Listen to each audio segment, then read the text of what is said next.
मन के दर्दिया अब के बूझी, अब के पोछी आँखिया से लो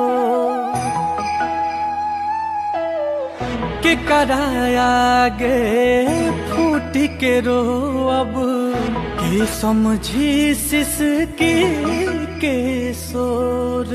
बिन कहले दुख वाजे बूझे, बिन कहले दुख वाजे बूझे, ऐसन के हो पाई तोरा बिना जी